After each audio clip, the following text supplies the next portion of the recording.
What's up? Welcome in. Hoge Jahns with you. I gotta say, just moving one day. Actually, for a second there, I totally forgot what day it was because I'm not used to saying it's Wednesday. But we were doing it. Our moving. I'm talking about your big move. Just the well, day that too. from Tuesday to Wednesday. Yeah. You've added to your wall since then.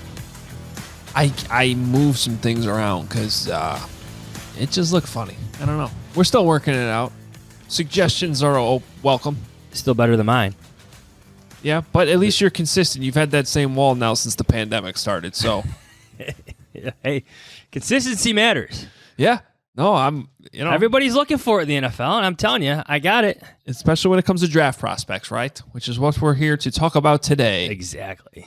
The top of your head's a little cut off today, though. I don't know what's going on with your. Hold on. How about that? Well, now you're too far. How about this? This is your first day doing a camera? How about now this? You're too. Rule of thirds, my friend. Rule of thirds. I was pulling up something. There we go. How's that? Congratulations to Adam Johns for getting his camera aligned. For those of you watching on YouTube, and for everyone just listening to the podcast, Kent, help me out. Yeah, we anybody just listening to the pod, I apologize for wasting your time. Johns apologizes. That's on me.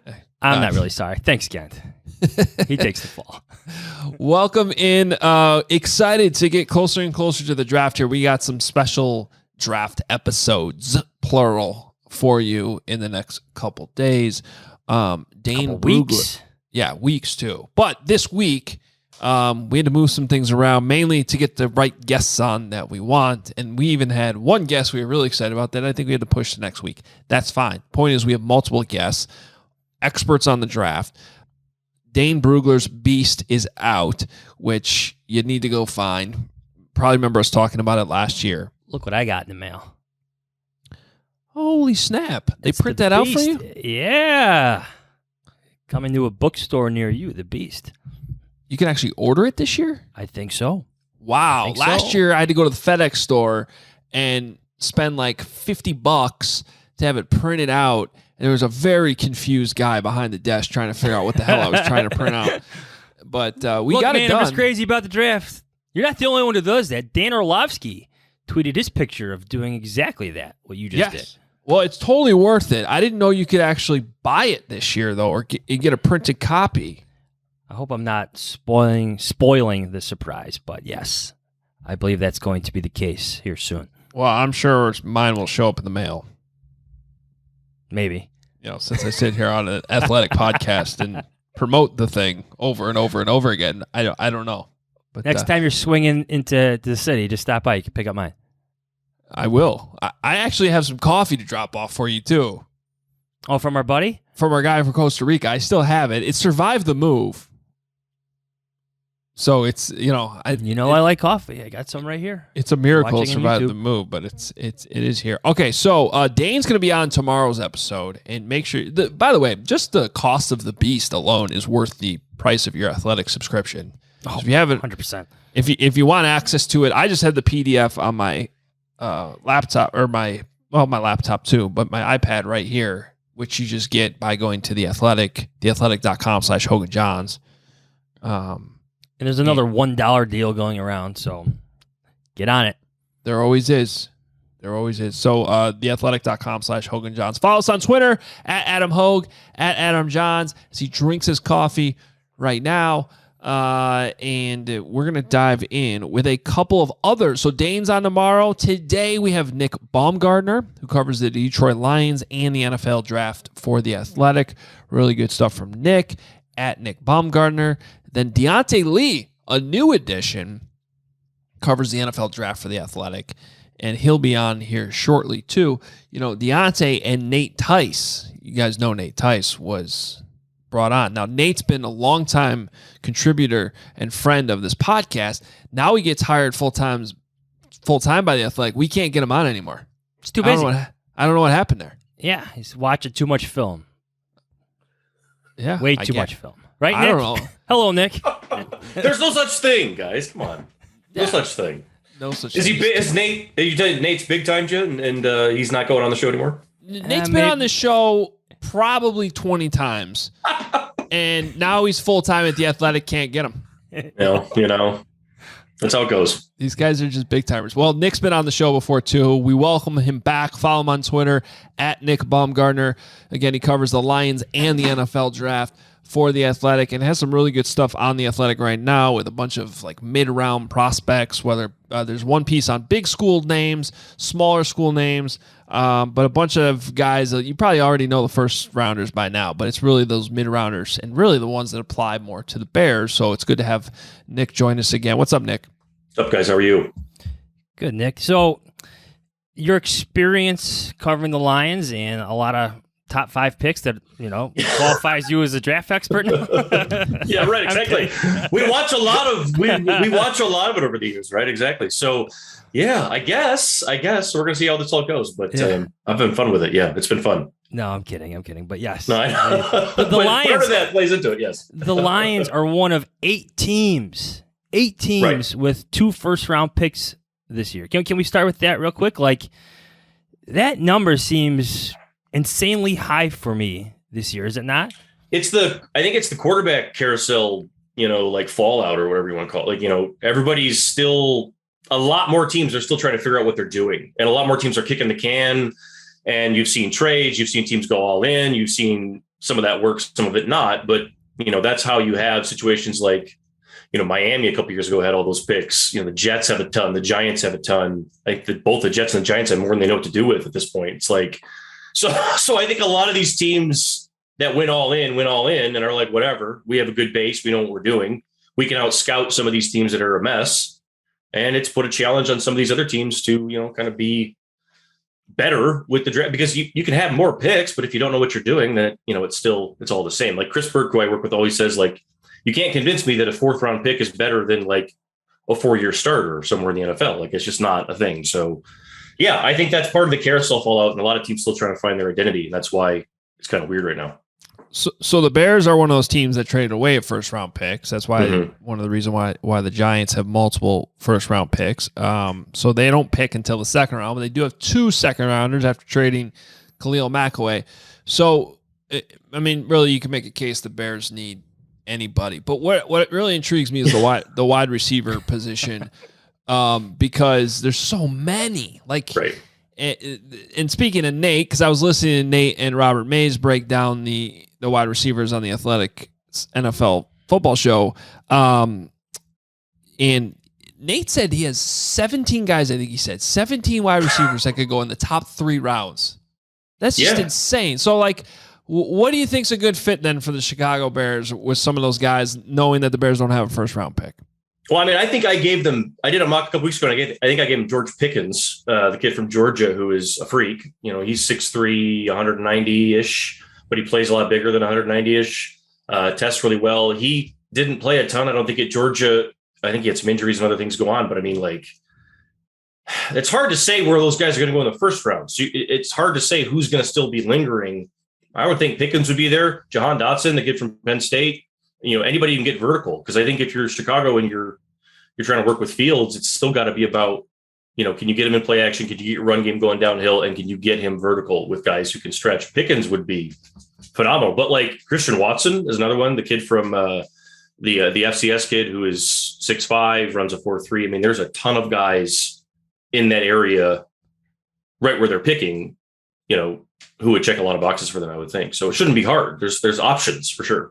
One player I wanted to ask you about specifically, he's come up in this podcast. I think I included him in my first mock draft, is Purdue receiver David Bell. How would you put him in the mix of those guys? Now he's lower. I think Dane had him 13th in his receiver rankings. How do you feel about him? David Bell's not the guy that's going to stretch the field. He's not a burner. He's not, he's a different type of player. And, probably one that would be more of a slot or a Z receiver instead of, whereas Pickens would be, your big X, Dotson would probably be the slot and the Z. But the difference with Bell is that he almost plays like a tight end out there. He's got a lot of short area quickness and burst to get open, but he's really physical, really savvy, and just made play after play after play in the Big Ten for years. So he's one of those guys that if you wanted to wait, and if you're the Bears and you want to take an offensive lineman up there, I think you could get a guy like David Bell, on Friday and, he would fill a need for you. It wouldn't be everything. It wouldn't be like, we're done here, but it would still be a job, a guy that could come in and I think make plays right away.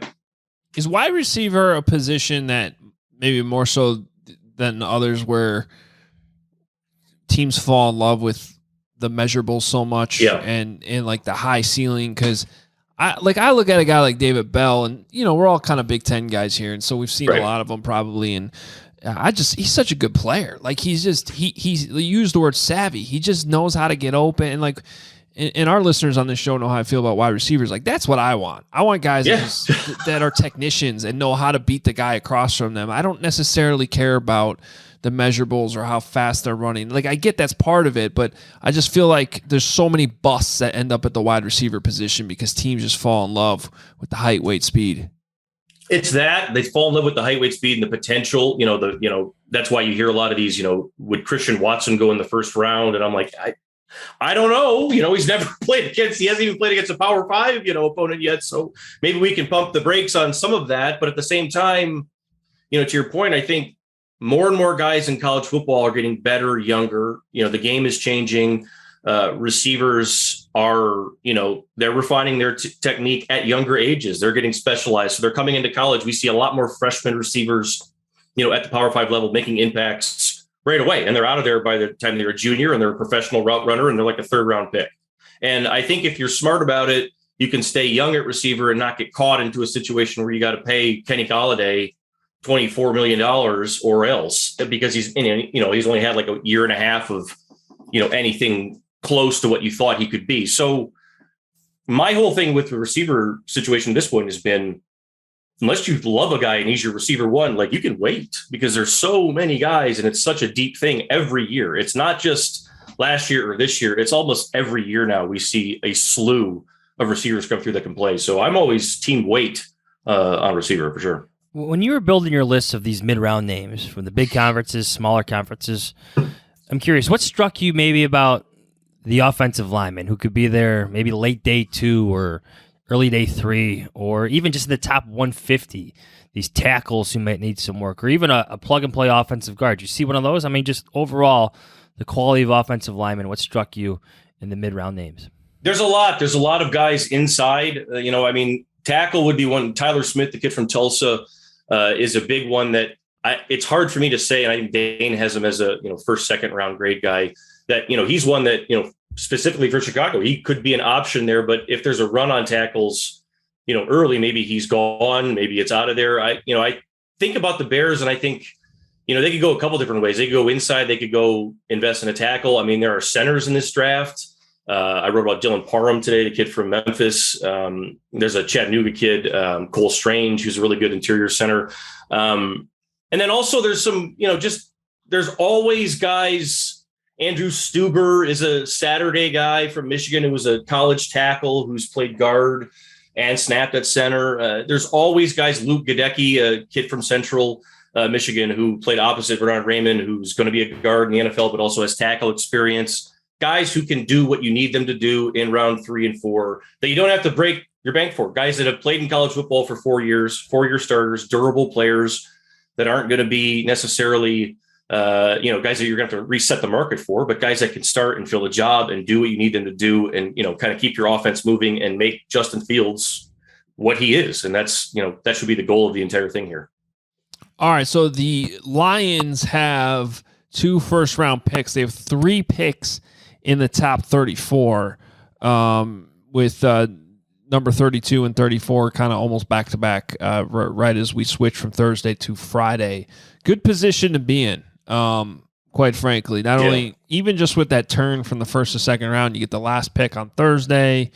That's a spot where teams like to trade up sometimes, and who knows? Maybe they can add even more draft capital. Or what are you expecting from the Lions, who only have 1 team ahead of them at the top and then have multiple picks right as we go from round 1 to round 2? Yeah, I think it's going to be hard, maybe a little harder for them to move down at 2. I'm wondering if they're not going to have more interest at 32, because I think a lot of those teams might want to sneak in and get quarterback if some of those guys slip.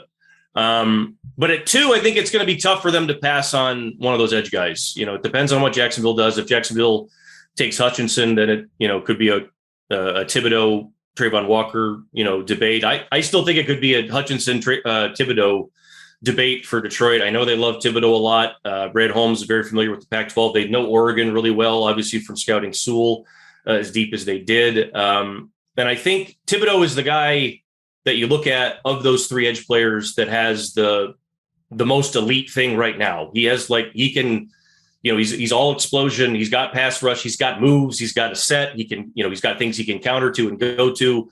Whereas the other guys, they check a lot of boxes. Hutchinson is, above average to very good and more things than anybody else. And Walker might have the highest ceiling. Thibodeau might be the guy that right now can make the most things happen for you. So I don't know, but I think it would be probably one of those edge guys to Detroit at 2. Nick, before we let you go, I always think it's interesting to get someone who's familiar with the NFC North. Yeah. You being with the Lions. The greatest league. Yes. Black and blue. Of course. Just how do you feel about the Bears' needs? What do you see when you look at their roster? You know, objectively, we know the roster so intimately sometimes. I'm just curious from an outsider's perspective. To me, beyond Justin Fields, a quarterback, the Bears could draft anything, and you could be like, oh yeah, they need that.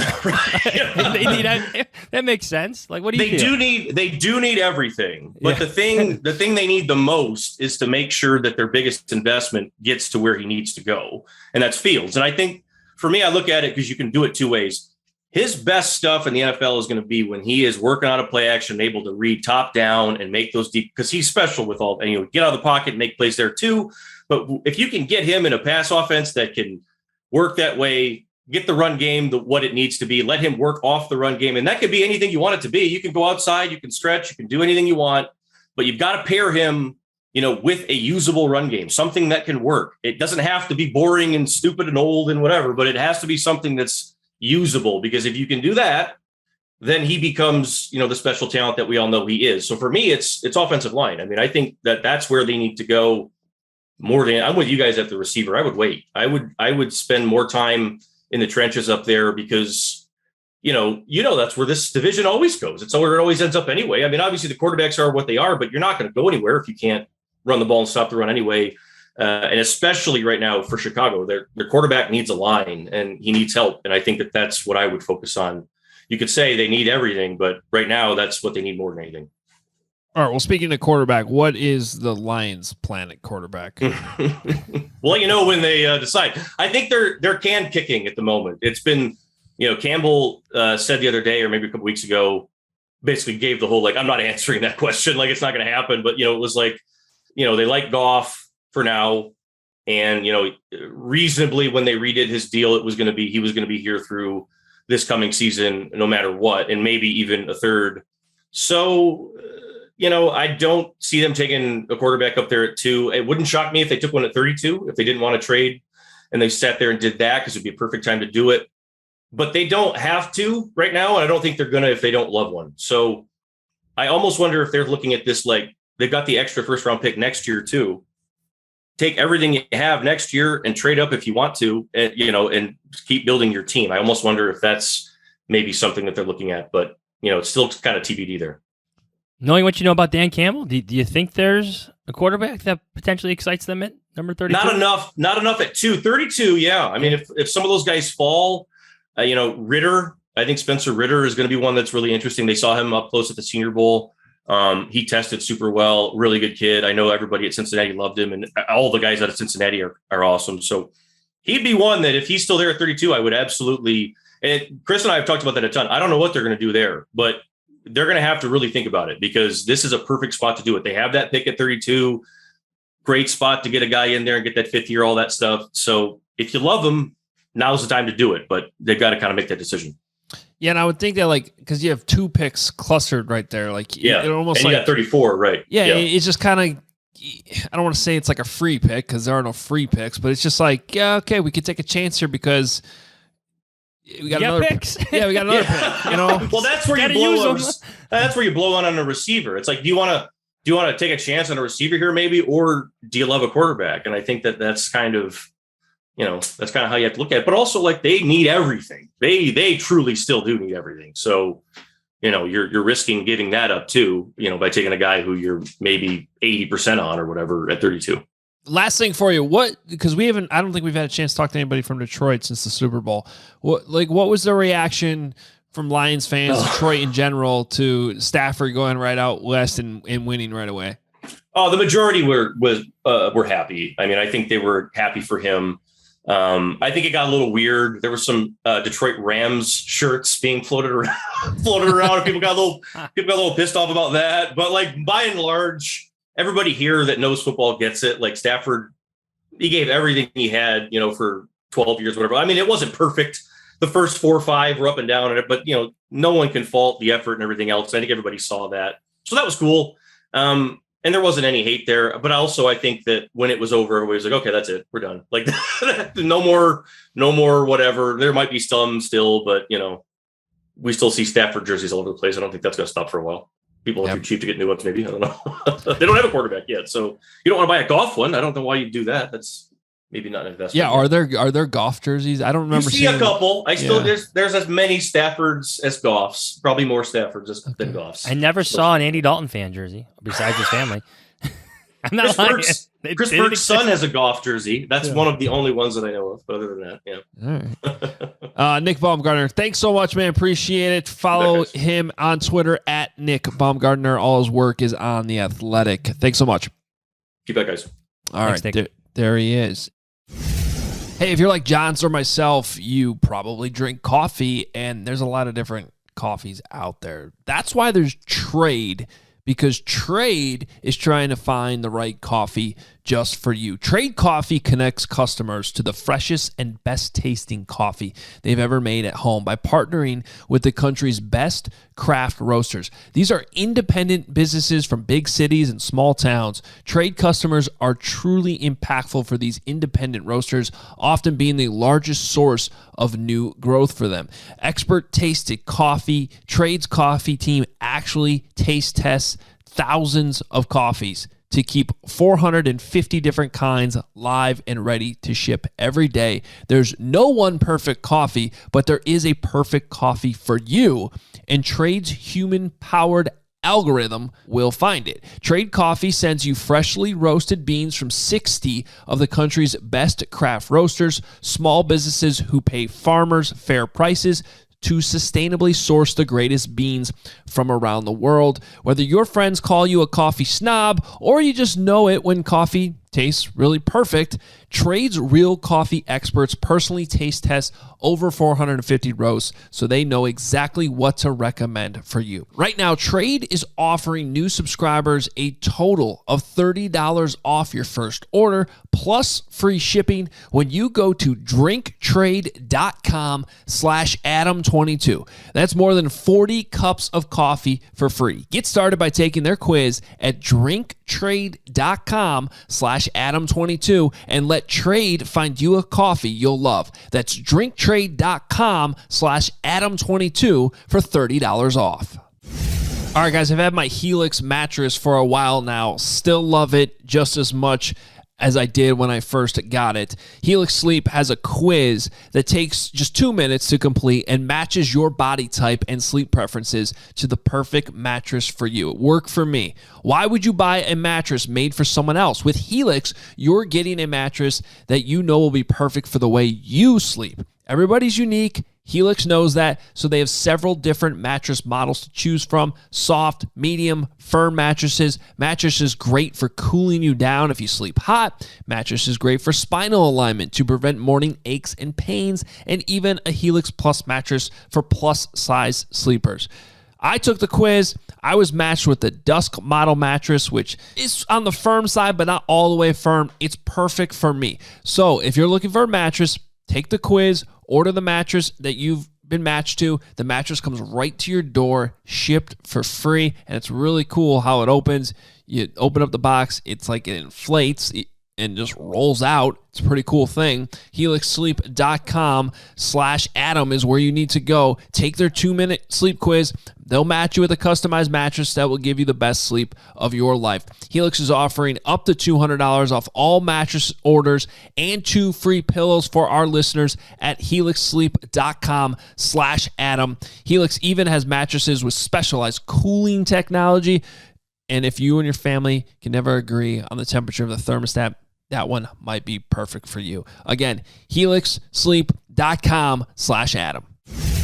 Now, our next partner is a pretty cool product. Let's talk about Athletic Greens. If you're looking to get better gut health, more energy, a stronger immune system, who isn't? Well, this is a really easy, natural way, so you got to check out Athletic Greens. I'm sure you'll all agree that most of us are not huge fans of having to take a bunch of pills or vitamins in the morning. But with Athletic Greens, you can get rid of all those extra vitamin bottles and finally make some room in that cabinet. Athletic Greens is an all-in-one solution that actually tastes good. Trust me, it does. So what's in this stuff? With one delicious scoop of Athletic Greens, you're absorbing 75 high-quality vitamins, minerals, whole food source superfoods, and probiotics to help you start your day right. This special blend of ingredients supports your gut health, your nervous system, your immune system, your energy, recovery, focus, and aging. All the good things. So right now, it's time to reclaim your health and arm your immune system with convenient daily nutrition, especially heading into the flu and cold season. It's just one scoop in a cup of water every day. That's it. No need for a million different pills and supplements to look out for your health. To make it easy, Athletic Greens is going to give you a free 1-year supply of immune-supporting vitamin D and 5 free travel packs with your first purchase. All you have to do is visit athleticgreens.com/Adams.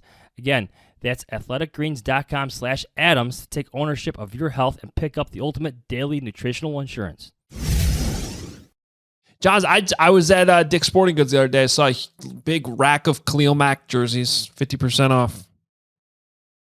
Not more than that? Not You more want than more that? than 50% off? Yeah. Yeah. Like, who's buying?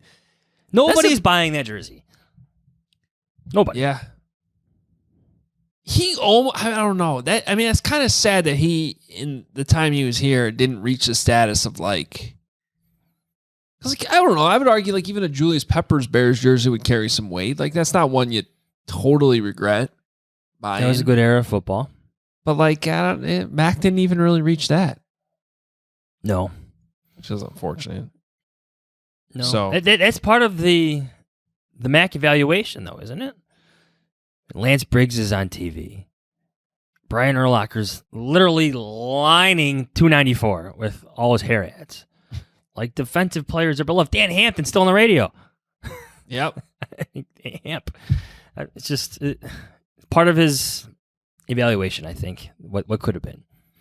Yeah. It's fascinating. I'm glad we had somebody on from Detroit there because they are in a very interesting spot where, hey, it must be nice to have draft capital. We don't know what that's like covering a team that has a lot of draft picks, but just 3 picks in the top 34. That's something. Like by the time the Bears draft, unless they trade up, the Lions will already have 3 players. Yeah. That's serious. Yeah. that's by the way, and the Packers will have 2 because they pick at 22 and 28. So there's 5 players going to teams in the division, and then you throw in the Vikings pick too.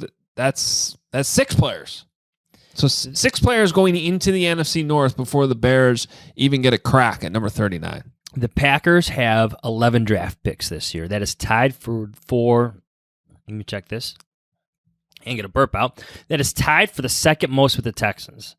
Only the Jaguars and Ryan Poles' old team, the Chiefs, have more with 12. So 11 picks for the Packers. So I'm thinking that Ryan Poles is a bit envious of his colleagues in the NFC North. Is he not?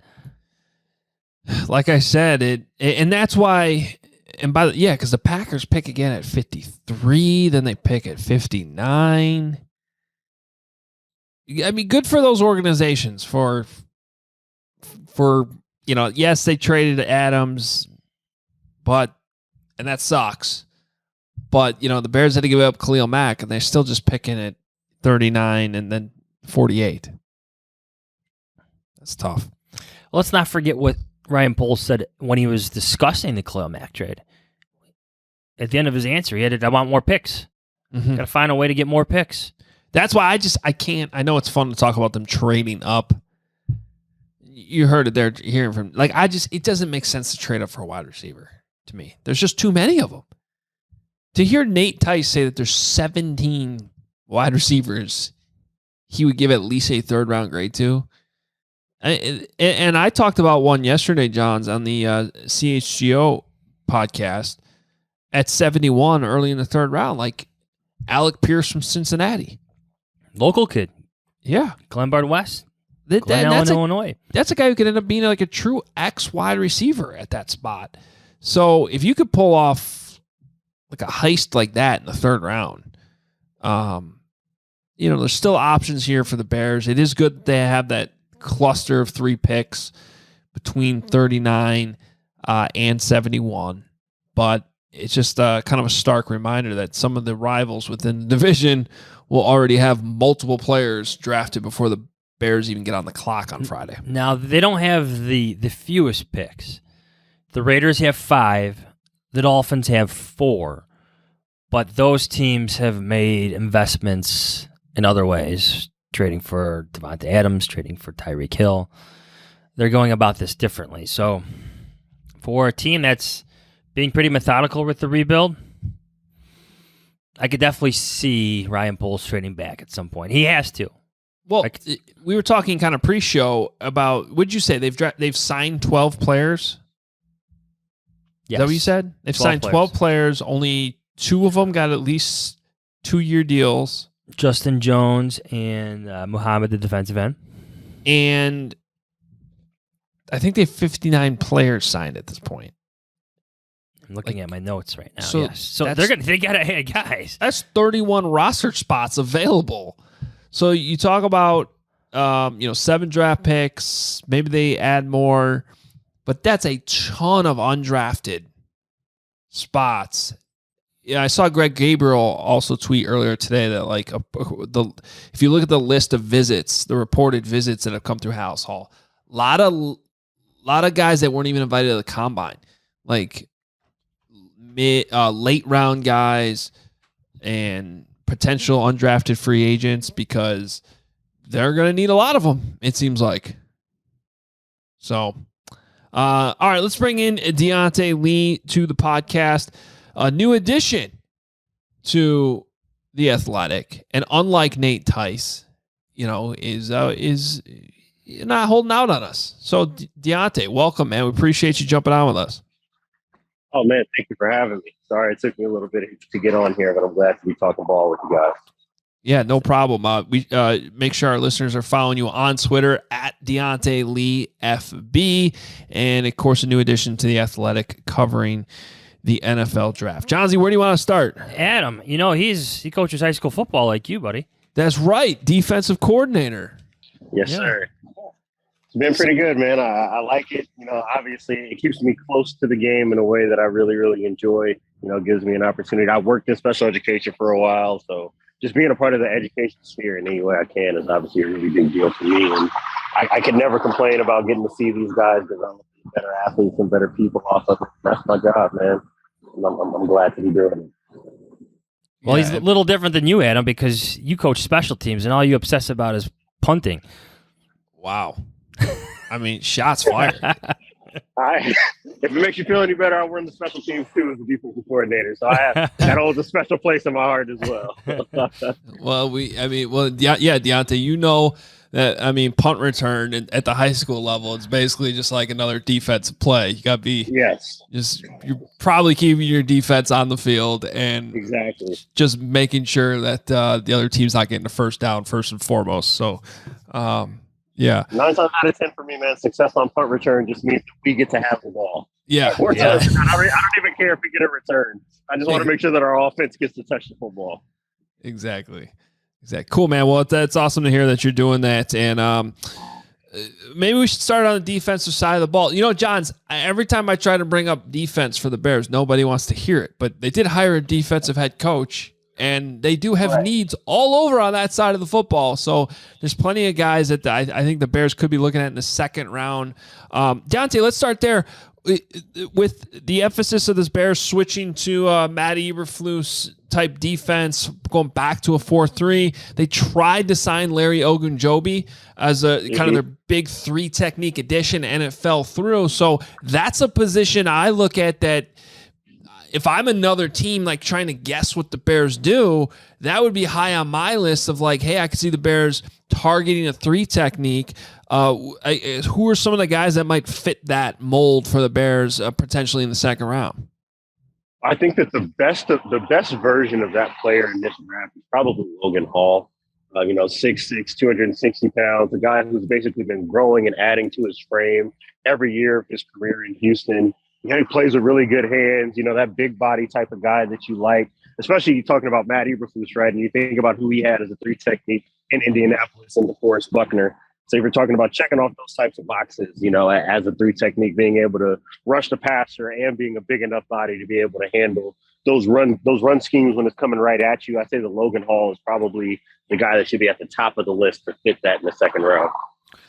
Yeah, I want to bring up the piece you wrote about the Seahawks need at cornerback, because guess what? The Bears have a need there too. They have Jalen Johnson and then a whole bunch of guys out there competing to start opposite of him, and some of the guys they had last year, like Kindle Vildor. I don't know if they're up for that full-time role. So when you look at the players available in the second round, and you have the Bears at 39, and then you have the 2 Seahawks picks, I think back-to-back right after them. Like, how do you think the cornerback needs, or call it market, or the competition for them in the second round kind of plays out? So to me, I think it's going to be really fascinating right around that portion of the draft. Really, picks 35 to 45 is really where I'm kind of looking at there potentially being a run on some of these defensive backs. And you start talking about a Kaiir Elam, who's kind of a fringe first round, late first round, early second. Think about Kyler Gordon. There are some guys in that range that I think would be really interesting to both of those schemes or both of those defenses. I think the thing that I'm probably most interested in is where Matt Eberflus is as a defensive coordinator. I think the last couple of years, you kind of saw a little bit of an evolution for him, not necessarily leaving that cover 2 style of defense, but maybe adding a little bit more in terms of pressure, putting a little bit more on his corners' plates when he felt a little bit more comfortable with them. So I think that a lot of that is going to be contingent on what it is that he needs his corners to accomplish, because if he's stepping in with the thought process being that he wants, kind of soft zone corners, then I'd be interested to know whether or not he even values that position high enough to take one with the 39th pick, right? So that's kind of what I'm up in the air about when I look at their roster. And if he does want guys to play kind of the way that Kenny Moore has at his best, then maybe you do try for a Kyler Gordon or a Kaiir Elam if he's available. And if not, maybe you try to slide back, or you wait until maybe you can get to a Tariq Woolen, who's kind of a raw, tall, fast guy that you can maybe do a bunch of different things with, but doesn't necessarily need to be your number 1 corner from day one. Those would be the people that I probably have circled on the board if I'm Chicago right now. Deante, you also had a piece on linebackers. I want to ask you about this because, Eberflus coming from Indy, where he had Darius Leonard. He's inheriting a really good linebacker right now with the Bears and Roquan Smith. And we've been trying to figure out, like, how whether he'll play Roquan at the Mike, will he play him at the Will? They brought in Nicholas Morrow too, and I'm thinking that somewhere they add a linebacker in this draft. So I guess your defensive coordinator, how would you sort that all out? How would you best play Roquan or any other? And are there any linebackers maybe in the middle rounds that would be a good fit for this defense? So I would say specific to Roquan, I'd probably be really interested in playing him in that Will spot, especially with that 2 high, 4 down defense type of mold where he can go out, play in space, and then still be able to fit the run when teams get into those condensed formations or heavier personnel sets. That would probably be the best fit for him, in my opinion, within this defense. And then as far as addressing it, I feel like I'm a broken record kind of banging the table for some of these guys. But for players like Christian Harris and Chad Muma, those are probably the 2 guys that I'm most interested in, especially when you think about the fit for Chicago. These are guys who are versatile enough to be able to stop the run in the box, especially a guy like Christian Harris. He's an absolute missile coming downhill to fit the run, and a guy who ran a 4.4, so you're getting a high level of athleticism. And then how that relates to coverage, being able to get your depth in those zone drops, playing cover 2, playing cover 3, being able to take away those intermediate throwing windows, that would probably be a high priority for me. The only other guy outside of that I think might be of intrigue for a guy like Matt Eberflus might be Quay Walker from Georgia. he might be kind of a second or third round type of guy where you can grab him. He's a big body, 6'4", guy who runs into 4.5. He has the length, the athleticism to be able to play that Mike Backer spot, and that would really liberate, a team like Chicago to use Roquan Smith out in space, where he can go do what I think he does best, which is range, sideline to sideline, laterally playing coverage to be able to deny receivers and tight ends in the passing game as well. Diante, I got one more area of concern on the defense for you to address. They don't have a safety. Oh, man, I get it. We were talking to Nick Baumgardner before this. Like, the Bears could pick literally any position, even defense. They'd be like, oh, yeah, that makes sense. They need help there. And one of them is, again, safety next to Eddie Jackson. I know free agency can be different for that position, but I'm curious. Like, say they place a priority on quarterbacks and offensive tackles on day 2. Mm-hmm. Like, day 3 safeties.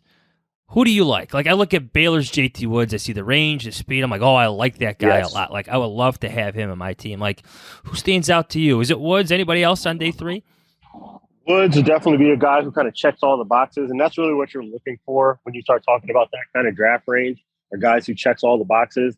I'd have to go back and look and see what the consensus is on a guy like Kirby Joseph from Illinois, but he's another guy I think that checks a lot of the boxes. Maybe he'll be available between round 3, round 4.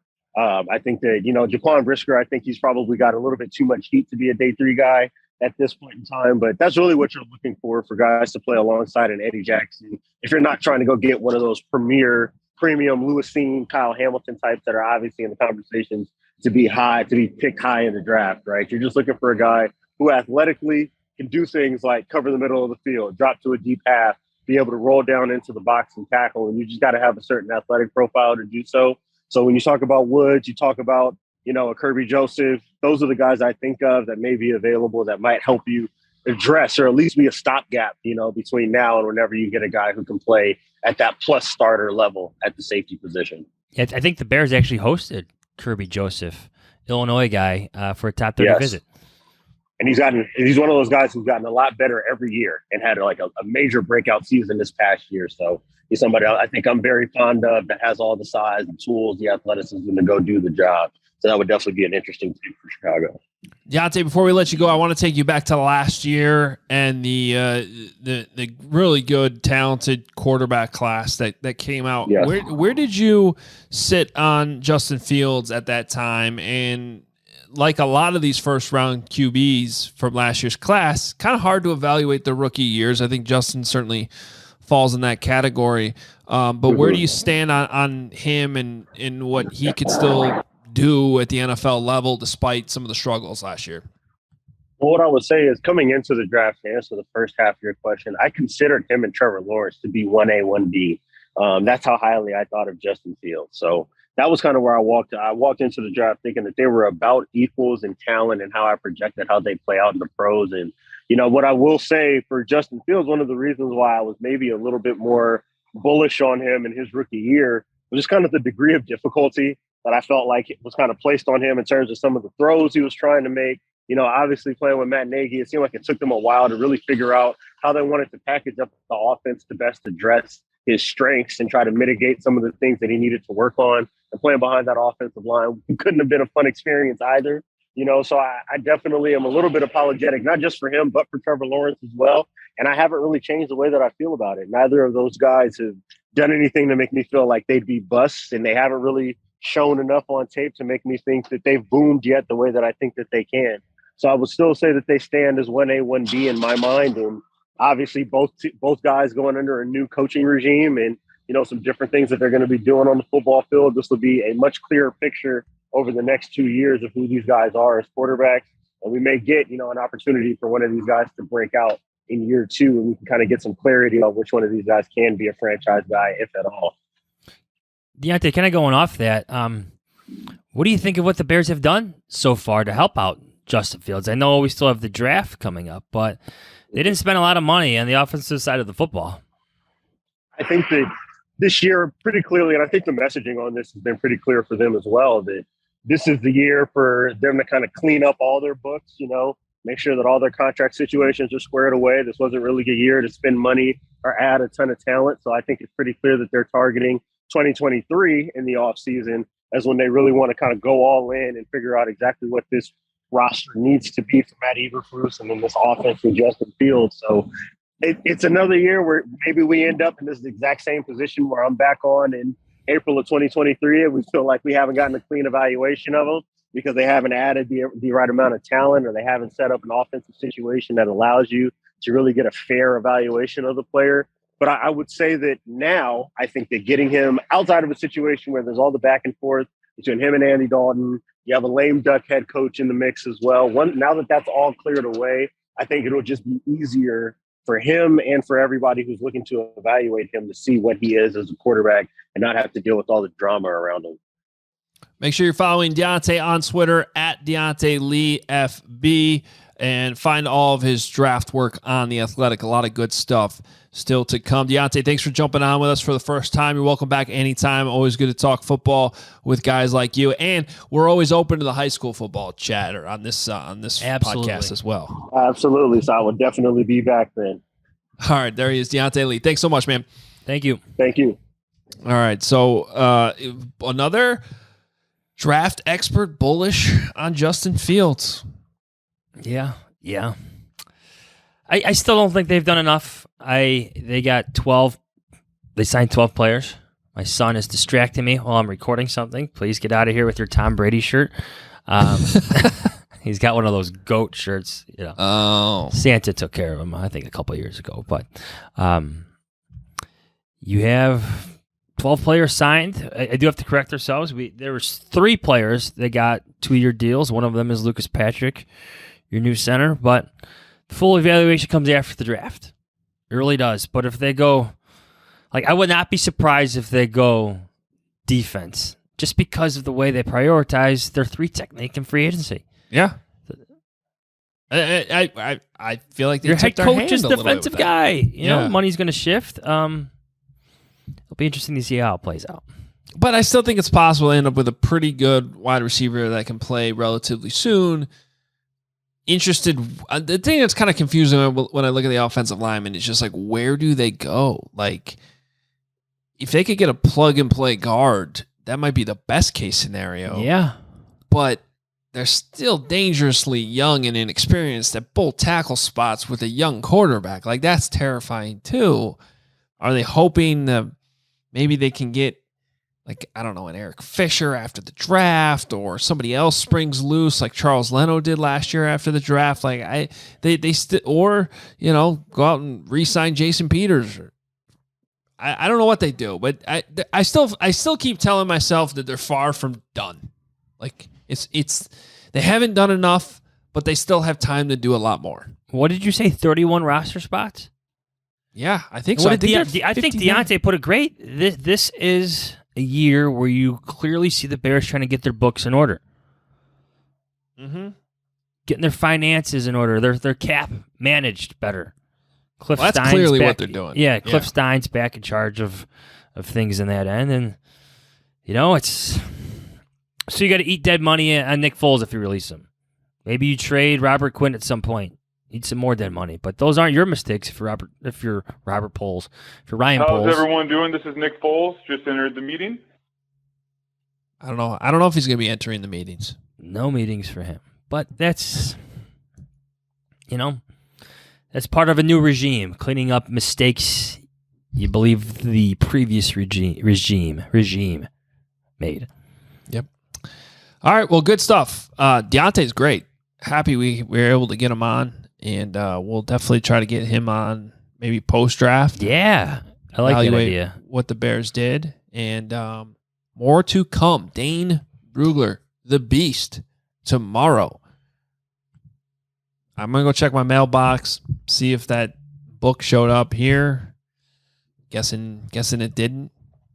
I need that badly, though. I need that printed out really, really badly. Extremely jealous, aren't you? Yes, I am. I am extremely jealous. But the PDF version is still nice because you could just do the Control-F function. Yes. Find a name, bam, get the whole thing. What Dane does is incredible. So excited to have him on tomorrow.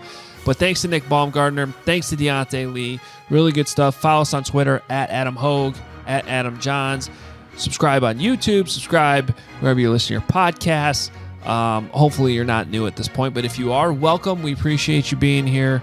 Find our merchandise at obviousshirts.com. You had a golf polo on. Were you don't like golfing today?